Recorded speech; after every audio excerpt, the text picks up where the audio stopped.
Oke, auzubillahi minasyaitonirrajim. Bismillahirrahmanirrahim. Assalamualaikum warahmatullahi wabarakatuh. Alhamdulillah, apa kabar teman-teman hari ini? Ya, semoga selalu dalam kesehatan, semoga selalu diberikan kemudahan, dan semoga selalu dilancarkan semua urusan. Amin amin ya rabbal alamin. Teman-teman yang dirahmati Allah Subhanahu wa taala, ada satu kisah yang dimana kisah ini mungkin teman-teman jarang atau belum mengetahui kisah seorang ulama pada zaman Nabi Musa yang sangat alim, sangat dermawan, sangat punya ilmu, bahkan diberi kelebihan yang tidak diberikan oleh orang lain. Bahkan doanya ini bisa mencelakai Nabi. Bayangkan, doa seorang ulama yang bisa mencelakai Nabi. Siapa ulama ini dan apa kisahnya? Mari kita bahas. Nah, namun sebelum itu, jangan lupa klik like, komen, dan subscribe terlebih dahulu ya teman-teman ya. Karena subscribe itu gratis. Dan semoga yang teman-teman yang subscribe bisa mendapatkan cerita, bisa mendapatkan berita, bisa mendapatkan informasi yang lebih baik lagi dan lebih berkesan lagi nantinya ke depannya. Oke, jadi kita mulai dari kisah ya. Kisah ini berada di zaman Nabi Musa, teman. Jadi di zaman Nabi Musa ini hiduplah seorang cendekiawan atau orang alim lah yang sangat alim, orangnya lemah lembut, orangnya baik dan punya ilmu dan baik soleh lah. Nah, nama dia adalah Bal'am bin Bawra.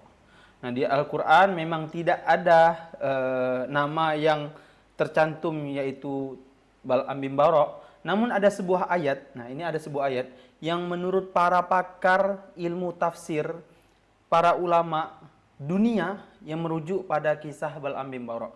Jadi Bal'am bin Bawra ini memang nggak ada di Al-Quran, nggak ada tertulis di Al-Quran. Tapi kisahnya itu ada menggambarkan kisah Bal'am bin Bawra ini. Maka sampai ditulis di Al-Quran. Apa di ayat mana? Di surah berapa, ayat berapa? Di Al-Quran surah Al-A'raf ayat 175. Allah Subhanahu wa taala berfirman yang artinya adalah, dan bacakanlah wahai Muhammad. Jadi Allah meminta Rasulullah, bacakanlah wahai Muhammad, kata Allah, kepada mereka, kepada para sahabat, kepada manusia, berita orang yang telah kami berikan ayat-ayat kami kepadanya, yaitu tanda-tanda kekuasaan Allah. Jadi Allah berikan ilmu, Allah berikan kesolehan, Allah berikan mukjizat kepada dia ini yang tidak diberikan oleh Allah kepada orang lain. Jadi kami berikan ayat-ayat kepadanya, kemudian dia melepaskan diri dari ayat-ayat itu. Artinya dia tidak lagi, akhirnya nanti ending dari cerita ini adalah dia dilaknat oleh Allah Subhanahu wa taala dan dicabut kekuatannya oleh Allah Subhanahu wa taala. Nah, lalu dia diikuti oleh setan. Jadi setan yang mengikutinya sampai dia tergoda. Inilah Bal'am bin Bawra. Maka jadilah dia termasuk orang yang sesat. Quran surah Al-A'raf ayat 175. Nah, menurut riwayat dari Ali bin Talhah, Bal'am bin Bawra ini merupakan keturunan Bani Kanaan. Jadi kabilah itu dahulu menduduki kota Baitul Maqdis atau biasanya kita sebut dengan Palestina. Jadi di Palestina dulu ada ulama besar ya kan, yang namanya Bal'am bin Bawra. Dia nih alim, soleh. Bayangkan ya, orang alim saja punya ujian, yaitu di ujian dari Allah Subhanahu wa taala. Yaitu ketika dikasih keilmuan, dikasih kesolehan, tapi dicabut oleh Allah Subhanahu wa taala karena nanti akan kita pahami ceritanya. Yaitu sebelum Nabi Musa alaihissalam. Jadi sebelum Nabi Musa dan Bani Israel, jadi kaumnya Nabi Musa ini Bani Israel. Siapa pernah tahu ya kan? Mudah-mudahan teman-teman sudah tahu ya. Jadi Nabi Musa tadi siapa kaumnya? Bani Israel. Jadi ingin memasuki di kota Baitul Maqdis, singkatnya seperti itu. Jadi Nabi Musa dan kaumnya ini ingin menguasai Baitul Maqdis, ingin pergi hijrah ya kan ke Baitul Maqdis. Nah, adapun menurut pengarang tafsir Al-Kabir, Muqatil bin Sulaiman, lelaki yang hidup pada masa Nabi Musa alaihissalam ini berkata dari Balqa, ya kan? kota di dataran Kanaan itu termasuk dalam wilayah negara Yordania. Jadi di negara Yordania atau dekat dengan Palestina atau Baitul Maqdis tadi itu adalah kota yang dimana dulu Bal'am bin Bawra menjadi seorang ulama besar. Nah, walaupun bukan dari seorang nabi, jadi Bal'am bin Bawra ini bukan nabi ya teman-teman ya, tapi begitu alim, doanya dikabulkan. Minta apa? Minta kaya. Minta apa? Minta wanita yang solehah. Minta apa? Wanita yang cantik, seksi, semuanya dikabulkan oleh Allah Subhanahu Wa Taala. Minta apa? Minta kurban juga Allah kabulkan, ya kan? Minta mobil, minta semuanya Allah kabulkan. Jadi semua yang diminta Bal'am bin Bawra ini terkabulkan. Bahkan orang yang sakit, orang yang nggak bisa bangun, dah hampir mati, bisa disihatkan Allah melalui doanya. Luar biasa kan? Nah, ia dikisahkan mengetahui nama-nama keagungan Allah. Jadi rahasia doanya dikabulkan Allah itu karena dia tahu nama-nama keagungan Allah. Ini tidak semua orang yang diberikan mukjizat seperti ini. Tidak semua orang yang Allah berikan kepahaman tentang nama-nama keagungan Allah atau yang disebut dengan Al-Ismul A'zam. Jadi Al-Ismul A'zam ini ulama-ulama kelas atas saja yang paham, termasuk Bal'am bin Bawra. Nah, jadi kisah sosok Bal'am bin Bawra ini menurut penuturan Muqatil bin Sulaiman, dahulu Nabi Musa alaihissalam memimpin Bani Israel. Jadi Bani Israel kan ramai, ya kan, kaum Nabi Musa sesudah keluar dari negeri Mesir. Jadi di Nabi Musa ini kan di Mesir bersama ya kan, Fir'aun bersama Bani Israel. Jadi ceritanya Nabi Musa dengan Fir'aun dikejar, terus ke Fir'aun tenggelam, ya kan, pernah dengar kan? Nabi Musa pukul tongkatnya, terbitlah lautan, menyeberangi lautan, lalu Fir'aun itu ditenggelamkan Allah, selamatlah Nabi Musa dari Mesir tadi, dari Laut Merah tadi. Nah, kemudian berjalanlah Nabi Musa ingin berkunjung ke Baitul Maqdis, ingin bertinggal di sana. Nah, memimpin Bani Israel. Nah, kemudian rombongan Nabi Musa, Bani Israel dan Nabi Musa ini mulai memasuki Syam, yang tadi Baitul Maqdis, dan mendekati dataran Kanaan. Jadi mendekati daerah Bal'am bin Bawra ini. Waktu itu kota yang namanya kota Balqah ya, dipimpin oleh seorang raja yang bernama Balak. Jadi ada kota namanya Balqah dipimpin oleh seorang raja yang namanya Balak. Mendengar kedatangan Nabi Musa ini dan Bani Israel, jadi sang raja merasa cemas dan takut, ya kan? Ia pun memanggil. Kenapa dia takut? Dia takut Nabi Musa menguasai lalu raja ini tersingkirkan. Jadi takut kekuasaannya ini disingkirkan oleh Nabi Musa. Padahal Nabi Musa nabi kan, tidak mungkin ngambil kekuasaan. Jadi dia takut, ya kan, takut diambil kekuasaannya. Ia pun memanggil Bal'am bin Bawra ini. Jadi Bal'am bin Bawra ini paling terkenal di kotanya. Jadi sangat terkenal, ya kan, dengan kesolehannya, dengan doanya tadi. Nah, berdoalah kamu wahai Bal'am bin Bawra agar menjatuhkan keburukan atas Musa. Ini raja minta doa kepada ulama agar menjatuhkan keburukan, mengazab, bahasanya seperti itu. Wahai ulama Bal'am bin Bawra, kata rajanya, tolong kamu minta sama Allah dengan doamu itu yang pasti dikabulkan Allah untuk mengazab Nabi Musa, untuk menyesatkan Nabi Musa, untuk menjatuhkan keburukan kepada Nabi Musa. Jadi Raja Balak tadi yang memerintahkan kepada Bal'am bin Bawra. Kemudian Bal'am bin Bawra berkata, wahai raja, ketahuilah bahwasanya Musa dan aku itu sama-sama nyembah Allah, sama-sama punya Tuhan yang sama. Jadi tidak mungkinlah aku ini berdoa untuk mencelakai Nabi Musa, kata Bal'am bin Bawra. Dia hatinya baik, Bal'am bin Bawra. Namanya juga ulama, ya kan. Nah, kata Bal'am bin Bawra itu menolak sekali perintah raja itu. Kemudian apa yang terjadi? Nah, jadi dengar penolakan itu, pemberontakan dari Bal'am bin Bawra ini, kemudian Raja Balak ini pun murka, marah dia. Kenapa kau tak mengikuti perintahku sebagai raja, katanya kan. Ia berencana menjatuhkan hukuman mati. Jadi Bal'am bin Bawra ini ingin dibunuh, ya kan, dihukum mati. Bayangkan ujian para ulama yang dahulu ya, zaman Nabi Musa itu ya. Nah, lalu Bal'am bin Ba'urah ini pun segera pulang, ya kan. Dia mengendarai keledai kalau tidak salah, ya kan. Namun di tengah perjalanannya ia mendengar para prajurit Balak telah memerintahkan untuk menyiapkan tiang salib. Jadi dia ingin disalib, ya kan, mau disalib itu, terus mau dibunuh, ya kan, dibakar gitulah. Nah, kemudian ulama ini pun mengerti bahwasanya kini nyawanya terancam. Jadi dia takut, dia menolak perintah dari raja untuk mendoakan yang buruk kepada Nabi Musa, kemudian dipergi. Bagus kan, betul kan ya kan? Namun ada yang perlu kita pelajari ini, bahwasanya Bal'am bin Ba'urah ini pun buru-buru mengendarai keledainya. Yang tadi saya bilang keledai ya, dia pakai keledai bukan pakai kuda. Jadi pelan ya kan, enggak terlalu cepat.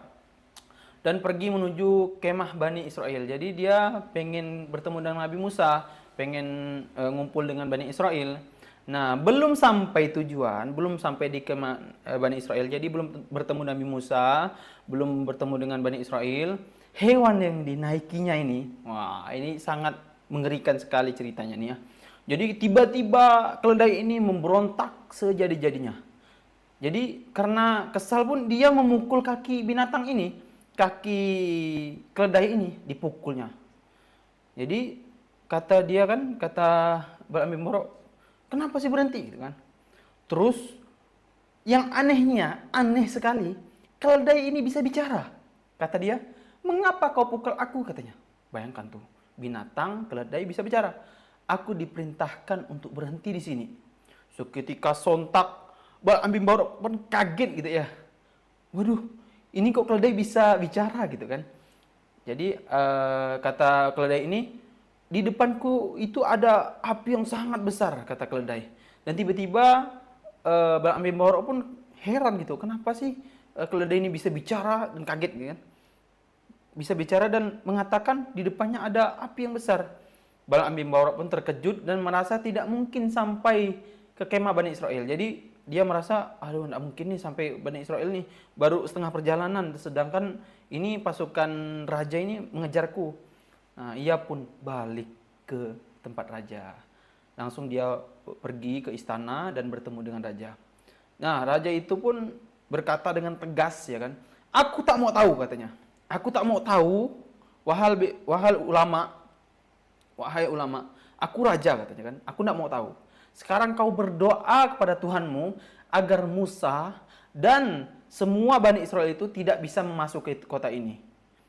Nah, jika tidak, kau akan kubunuh, akan kusalib katanya. Akhirnya Bal'am bin Ba'urah ini dengan ragu, awalnya ragu, akhirnya yakin dah, karena dia merasa nyawanya sudah tidak terancam.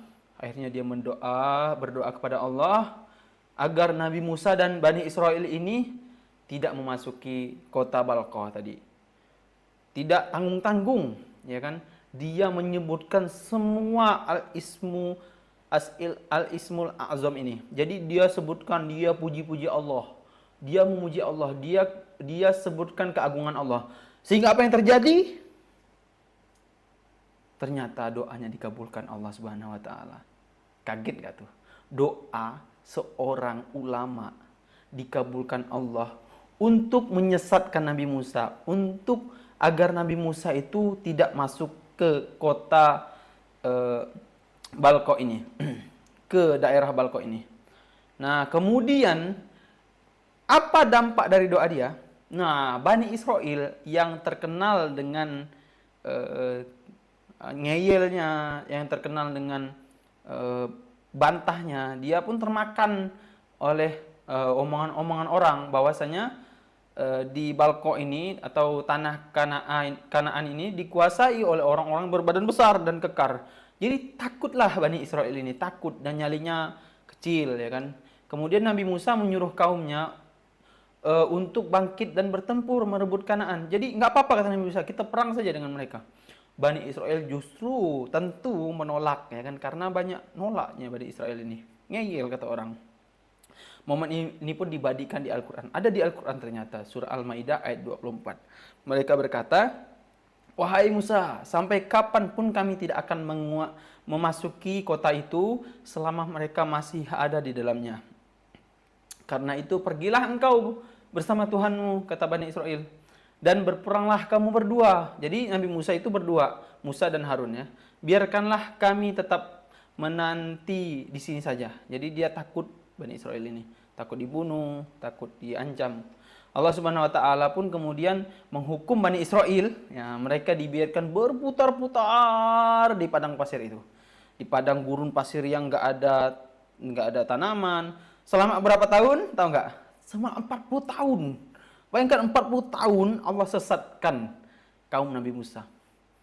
Nah, dalam masa itu pula kaum ini ditinggalkan oleh pemimpinnya, yaitu Nabi Musa dan Nabi Harun. Jadi Nabi Musa dan Nabi Harun ini meninggalkan Bani Israel selama 40 tahun tadi, ditinggalkan oleh kedua nabi ini. Kemudian nabi itu wafat. Jadi Nabi Musa itu wafat dan Nabi Harun itu wafat ya. Nah, karena disesatkan oleh Bal'am bin Ba'ura. Bayangkan doanya itu dikabulkan Allah untuk menyesatkan kaum Nabi Musa tadi. Nah, menurut riwayat dari Muqatil, Nabi Musa sempat bertanya kepada Allah. Jadi sebelum dia meninggal, ya kan, sebelum dia menghembuskan nafas terakhirnya, Nabi Musa ini bertanya kepada Allah, "Wahai Allah, ya Allah, kenapa kau sesatkan kami ya Allah? Padahal kami kan berusaha untuk taat kepadamu ya Allah. Nah, apa sebab kami terjebak di gurun pasir ini ya Allah?" kata Nabi Musa. Jadi Allah pun menjawab, ini disebabkan oleh doanya Bal'am bin Ba'ura, kata Allah. Jadi Nabi Musa ini, ya, sedikit saya tambah ya kan. Nabi Musa ini teman-teman, dia bisa bicara sama Allah. Jadi apa ya Allah sebab nih ya Allah? Kok kami disesatkanmu ya Allah, ya kan? Nah, dia minta sama Allah, ternyata Allah jawab doa dari Bal'am bin Ba'ura, kamu sesat. Sebagaimana kau telah mendengarkan doanya ya Allah, kata Nabi Musa, maka dengarkan pula doa untuk hamba ini ya Allah. Sambil nangis Nabi Musa. Nah, jadi Nabi Musa dan Nabi Harun minta ya kan bahwasanya untuk Allah mengabulkan doanya. Jadi Nabi Musa yang namanya Nabi ya, Nabi dan Nabi Harun itu berdoa kepada Allah. Kemudian Allah pun dia minta agar Allah mencabut iman dan al-ismul azam ini di Bal'am bin Ba'ura. Jadi Allah mencabut keimanan. Nabi Musa minta dicabutkan saja keimanan Bal'am bin Ba'ura itu. Dari dalam bin Ba'ura, permintaan itu dikabulkan Allah Subhanahu wa taala. Dan Allah pun mencabut iman dan pengetahuan Bal'am bin Ba'ura.